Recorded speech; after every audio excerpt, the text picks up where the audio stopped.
Ukraine has really developed the widely acclaimed, eServices platform that we know as Diia.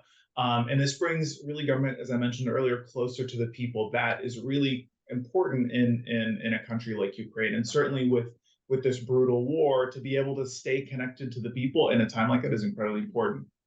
So a little history: USAID in 2016 launched something called TAPAS. That's an acronym for Transparency and Accountability in Public Administration and Services, a program that we had rolled out, which is now in its 7-year, almost $54 million program that supports anti-corruption efforts in Ukraine through things like e-procurement, open data, and e-services. TAPAS, as I mentioned, is funded by USAID, and UKAID, Eurasia Foundation is involved.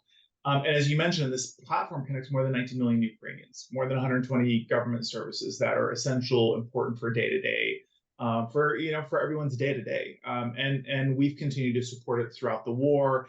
And the app has evolved, which is really interesting, going from sort of thinking about procurement and basic services to now reporting things like property damage, right? When something happens in real time, folks are able to say, hey, this is my building was damaged, my home was damaged, and then to receive, sort of support to repair it. Folks who are unemployed are able to manage their unemployment status.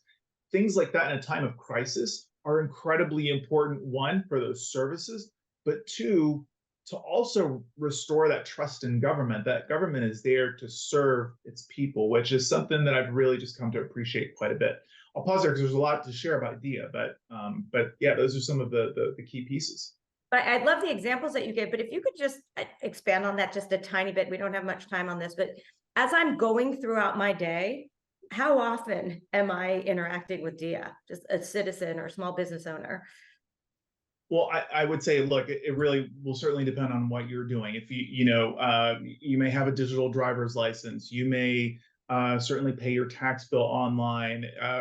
There was we had met with some of our Ukrainian colleagues who shared that they've built in some additional functionality that Diia has also, when the TV stations went down, they were able to transmit video feed and a video feed and news directly into the app. So it has been used.